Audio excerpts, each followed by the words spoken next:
श्री गणेशाय नमः। ओम नमः शिवाय।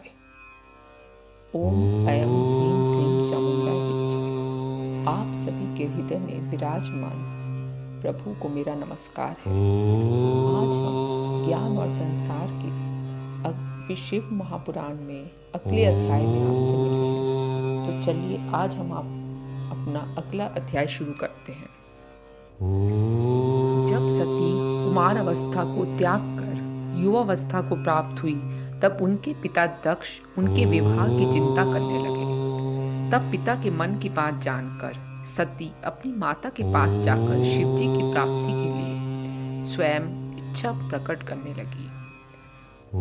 सती ने कहा कि मैं शिवजी की प्राप्ति के लिए तप करना चाहती हूँ। तो माता ने कहा कि ठीक है, तुम घर में ही शंकर जी की आराधना आरंभ कर दो।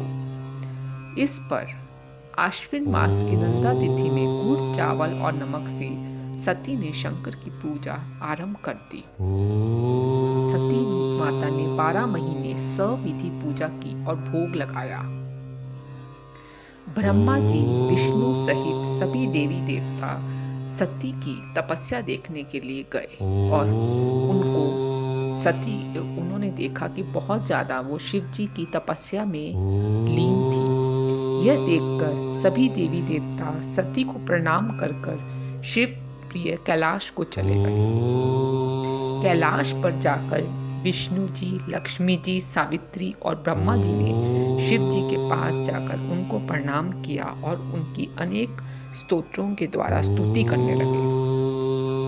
ब्रह्मा जी की स्तुति को सुनकर शिव जी ने प्रसन्न होकर उनके सबके आगमन का कारण पूछा। इस पर वे सब बोले कि हे प्रभु, आप ही सृष्टि की रचना, पालन और संहार करते हैं, परंतु जब आप इस प्रकार वैरागी हो जाओगे तो असुरों को मारोगे ही नहीं, तब संसार की सृष्टि और स्थिति कैसे रहेगी? आप इस कार्य में सहयोग दीजिए। आप ही तो विष्णु और ब्रह्मा जी के अविभार हुए हैं। आप ही ने पहले कहा था कि आप गुनागार रुद्र रूप से प्रकट होकर संहर्ता और स्त्री से विवाह करके संसार का कार्य करेंगे। अब आप अपनी प्रतिज्ञा को पूर्ण कीजिए। इसीलिए अब संसार का कार्य करने के लिए आप स्त्री ग्रहण कीजिए। इस तरह यह बातें सुनकर विष्णु जी के समीप ही शंकर जी बोले, विष्णु, तुम दोनों ही सब देवों में श्रेष्ठ हो और तीनों लोकों के स्वामी हो, परंतु देव श्रेष्ठों, मुझे विवाह करना उचित नहीं प्रतीत होता, क्योंकि मैं तपस्वी और विरक्त हूँ। मुझ अवधूत को स्त्री से क्या प्रयोजन? विवाह लोक तो बंधन है, मेरी उसमें कुछ भी रुचि नहीं है। फिर भी लोक कल्याण के लिए यदि हट करते हो तो भक्तों के अधीन होने के नाते मैं विवाह कर लूंगा, परंतु पहले उस काम रूपनी योगन को तो तुम उपदेश दे दो कि वो क्या मेरे तेज को सहन कर पाएगी जो मुझसे शादी करेगी। ऐसा शिवजी बोले, क्योंकि जब मैं योगी बनूंगा तो उसे योगिनी बनना होगा, और जब मैं कामासक्त हो जाऊंगा तो वह कामनी बन जाए, अन्यथा मेरा भविष्य चौपट हो जाएगा। शिवजी बोले, पहले मेरी अनुसरण करता स्त्री को आप ऐसा उपदेश तो दीजिए कि वह मेरे वचनों की विश्वासिनी होगी या नहीं। यदि उसे मेरे वचनों में विश्वास नहीं होगा तो मैं उसे त्याग दूंगा। ब्रह्मा जी कहते हैं कि जब शंकर जी ने ऐसी बात बोली तो ब्रह्मा जी और विष्णु ने प्रसन्न होकर हंसकर बड़ी नम्रता के साथ कहा कि हे नाथ, आपके योग्य हम स्त्री बतलाते हैं। जिस लक्ष्मी ने पहले 2 स्वरूप धारण किए थे, वही अब तीसरे अलग रूप से उमा नाम से प्रकट हुई है। लक्ष्मी और रमा ने तो अपना पति बना लिया, परंतु उमा अभी किसी की भी स्त्री नहीं हुई है। अभी दक्ष की कन्या है, सती उसका नाम है। वही सती अब आपको प्राप्त करने के लिए तप कर रही है। हे महेश्वर, आप उस पर कृपा कीजिए और उसका इच्छित वर उसको देकर उससे विवाह कीजिए। जब ब्रह्मा जी और सभी देवी देवताओं ने सती से विवाह करने के लिए शिवजी से अनुरोध किया भक्त वत्सल सुविज्ञानी शंकर जी ने तथा अस्तु कहकर सबको विदा किया और सब देवी देवता अपने। ब्रह्मा जी बोले, सती ने फिर नंदा का व्रत किया। तब शंकर जी प्रसन्न हो उसे दर्शन देने गए। शंकर जी को देखकर सती किंचित लज्जा से सिर झुका के उन्हें चरणों में प्रणाम करने लगी। तब शिव जी बोले, सुवर्ते, मैं तुम्हारे व्रत से प्रसन्न हूँ। तब तो सती और भी लज्जित हो गई और उसके हृदय में जो था वह कह भी ना सकी। तब शिव जी के वचन सुनकर प्रेम में मगन हो गई। शिव जी यह जानकर बहुत प्रसन्न हुए और शिव जी ने फिर से बोला कि वर मांगो। इस पर सती ने अपनी लज्जा को त्याग कर कहा कि हे वर, आप वही वर दीजिए जो आपको अच्छा लगे।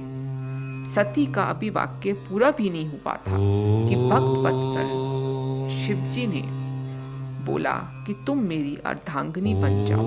यह कहकर उन्हें यह वर दे दिया।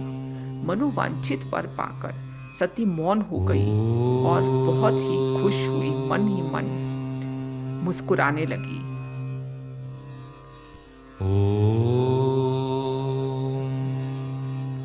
फिर सती ने हाथ जोड़कर भक्त वत्सल शिव जी से नम्रता पूर्वक कहा कि हे देव महादेव प्रभु जगतपति, मेरे पिता के समक्ष विवाह विधि से आप मुझे स्वीकार करें। सती के वचन सुनकर भक्त वत्सल शिव जी ने उन्हें प्रेम से देखा और तथास्तु कहा। हर्ष से युक्त होकर सती आज्ञा लेकर माता के पास पहुंची। शिव जी भी अपने हिमालय शिखर पर अपने आश्रम में पहुंचे और उन्होंने ब्रह्मा जी को बुलाया और ब्रह्मा जी को बुलाकर बोले कि तुम मेरी आज्ञा से दक्ष के पास जाओ और कन्या देने का कोई शीघ्र उपाय करो।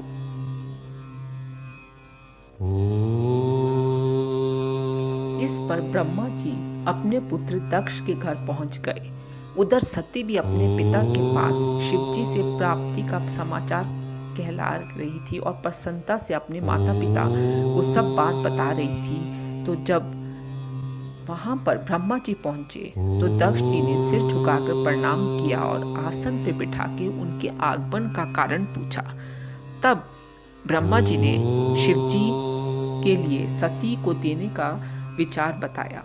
उसे सुनकर जो ब्रह्मा जी का पुत्र दक्ष था वो बहुत ही प्रसन्न हुआ, क्योंकि वो सती से भी जान चुके थे कि शिव जी ने उन्हें वरदान दिया है कि वो सती से बहुत ही जल्दी शादी करेंगे। तो ये बात ब्रह्मा जी के मुख से सुनकर दक्ष बहुत प्रसन्न हुए। उन्होंने कहा ऐसा ही होगा। ये सब बातें ब्रह्मा जी ने जाके शिव जी को बताई, जिसे सुनकर शिव जी बहुत ही प्रसन्न हुए।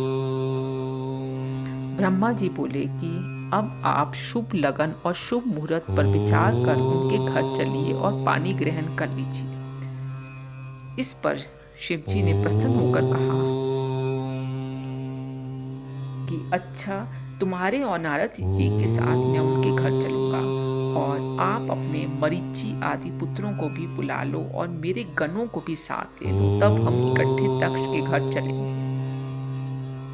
उधर भगवान विष्णु भी लक्ष्मी सहित गरुड़ पर बैठकर चल पड़े। देवताओं और शिव जी के गणों ने बड़ा उत्सव किया। फिर नंदीश्वर पर आरूढ़ शिव जी देवताओं के सहित शीघ्र ही दक्ष के घर पहुंच गए। दक्ष ने बड़ी विधि से उनकी पूजा की।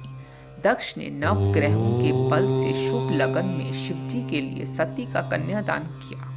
समस्त देवता और मुनि स्तुति से शिव जी को प्रसन्न करने लगे। नृत्य गान का बड़ा उत्सव हुआ। इस प्रकार शिव जी का सती से विवाह संपन्न हुआ। चलिए अब हम अगला अध्याय बहुत ही शीघ्र फिर से आरंभ करेंगे। तब तक के लिए आप सबको नमस्कार।